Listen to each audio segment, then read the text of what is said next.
Your phone knows you're depressed before you do. It knows you're going to break up before you realize it. It knows you're about to make a bad decision before the thought even crosses your mind. Ibn Arabi warned about this centuries ago, but he wasn't talking about phones. He was talking about something far more dangerous. 800 years before smartphones existed, Ibn Arabi observed something troubling about human nature. He noticed that people were constantly seeking external sources of validation, entertainment, and meaning. They would become obsessed with objects, activities, or relationships that promised to fulfill them, but ultimately left them more empty than before. Ibn Arabi called this the trap of external dependency.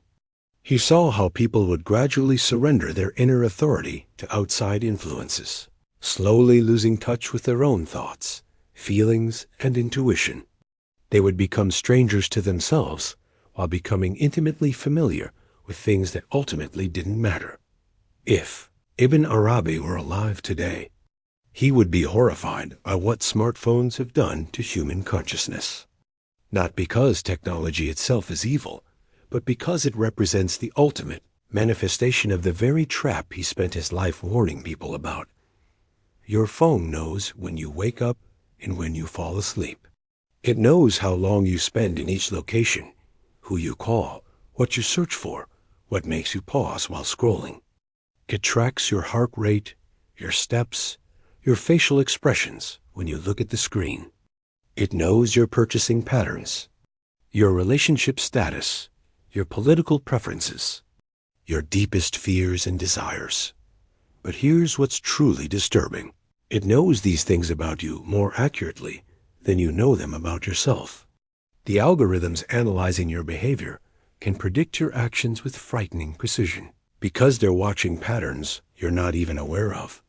You think you randomly decided to order food last night, but your phone knew you would because it tracked that you always order food when you've had a stressful day. And yesterday, it detected stress through your typing patterns, your voice tone during calls, and the amount of time you spent scrolling mindlessly.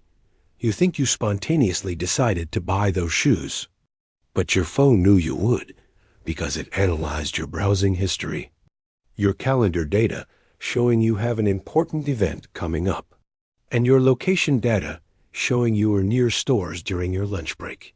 This level of prediction is only possible because your phone has been studying you constantly, learning your patterns while you remain unconscious of them. Ibn Arabi would say this is the most dangerous form of ignorance, being unknown to yourself while being completely known by something else. In Ibn Arabi's time, the external dependency might have been astrology, where people surrendered their decision-making to the stars. Or it might have been fortune tellers, where people gave their power away to someone claiming to see their future. But smartphones represent something far more sophisticated and invasive. Your phone doesn't just claim to know your future. It actively shapes it. The apps are designed using advanced psychology to keep you engaged, to influence your emotions, to direct your attention, to modify your behavior. Every notification is calculated to hit your brain's reward centers at precisely the right moment. The recommendations you see, the news you read, the people you connect with, the products you discover, all of it is curated by algorithms that know exactly how to capture and hold your attention. You think you're making free choices, but you're actually responding to sophisticated manipulation techniques that have been tested on millions of people. Ibn Arabi observed that when people lose touch with their inner guidance system, they become vulnerable to external manipulation. They stop trusting their own instincts and start depending on outside sources to tell them what to think, feel, want, and do. This is exactly what's happening with smartphones. You've stopped paying attention to your own rhythms, your own needs, your own authentic desires.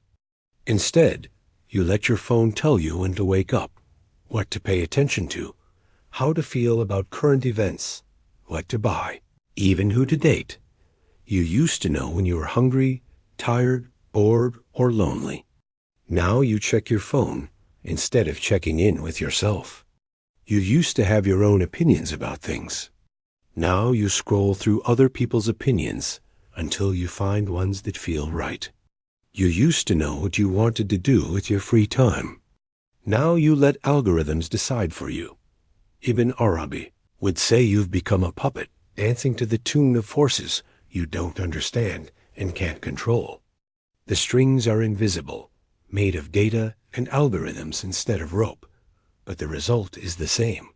You've lost your autonomy while believing you're more connected and informed than ever. The most insidious part is how normal this has become. Everyone is walking around staring at screens, letting devices dictate their attention, their emotions, their daily rhythms. It's so common that questioning it seems strange. But Ibn Arabi would say that just because everyone is trapped doesn't make the trap any less dangerous. Think about how your phone has changed your relationship with boredom. You used to be able to sit quietly, to let your mind wander, to be alone with your thoughts. Now, the moment you feel the slightest bit unstimulated, you reach for your device. You've lost the ability to be comfortable with emptiness, with silence, with not being entertained. Ibn Arabi believed that boredom and emptiness were essential for spiritual and psychological growth.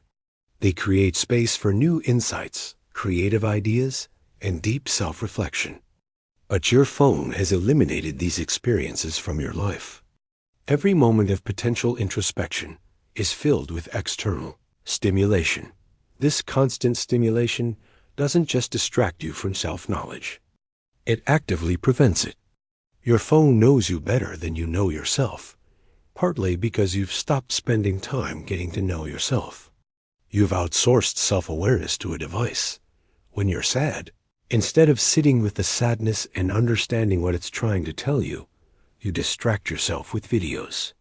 When you're anxious, instead of examining the source of your anxiety, you scroll through social media.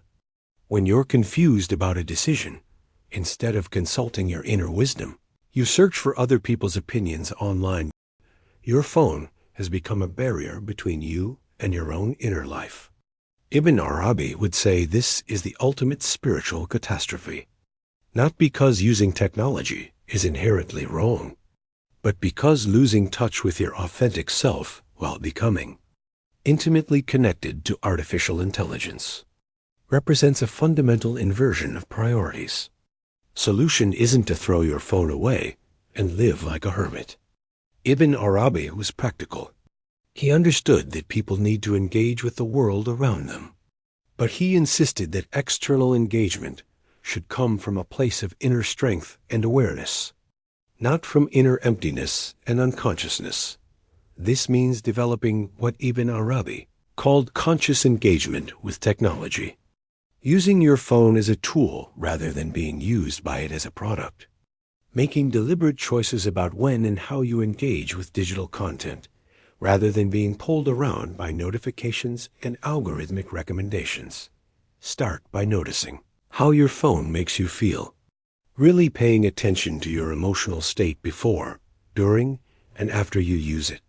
Most people are shocked to discover that their device, which they think is entertaining them, is actually making them feel worse most of the time.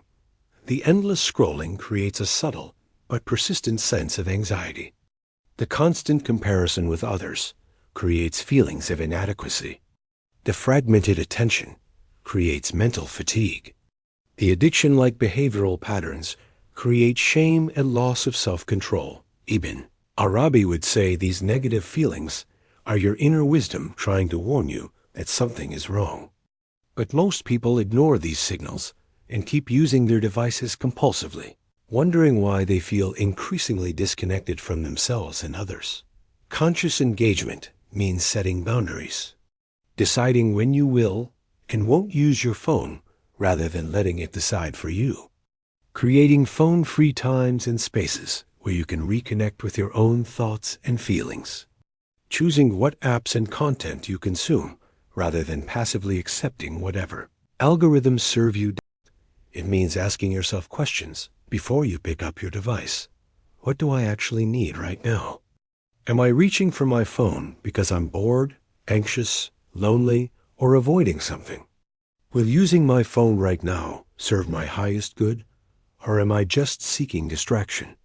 Most importantly, it means regularly spending time in silence, without any external stimulation, reconnecting with your own inner landscape. Ibn Arabi practiced what he called inner listening, regularly sitting quietly and paying attention to his own thoughts, feelings, and intuitive guidance. This practice is more important now than ever because your phone is constantly generating noise that drowns out your inner voice.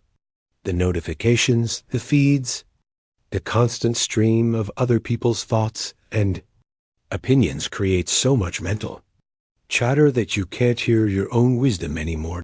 Ibn Arabi would say that the most dangerous thing about smartphones isn't that they know you so well. It's that they're making you forget how to know yourself. They're replacing your inner guidance system with artificial intelligence, your authentic desires with manufactured wants, your real relationships with digital connections. The goal isn't to hate technology or fear progress. The goal is to maintain your inner sovereignty while engaging with external tools. To use technology consciously rather than being used by it unconsciously. To remain the author of your own life rather than becoming a character in someone else's algorithm. Your phone knows you better than you know yourself, only because you've stopped paying attention to yourself. But this can change. You can reclaim your inner authority. You can develop deeper self-awareness than any algorithm could ever achieve. You can learn to trust your own instincts more than any app's recommendations. Ibn Arabi believed that true intelligence isn't the ability to process information quickly.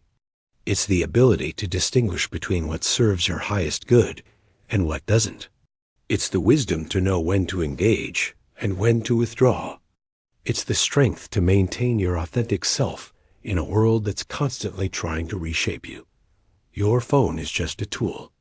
But like any powerful tool, it can build or destroy, serve or enslave, enhance your life or replace it. The choice is yours, but only if you remain conscious enough to make it. Ibn Arabi's warning echoes across the centuries. Don't let anything, no matter how sophisticated or seductive, know you better than you know yourself. Because whatever knows you controls you, and whatever controls you determines the direction of your life. The question is, who's driving your life? You or your phone?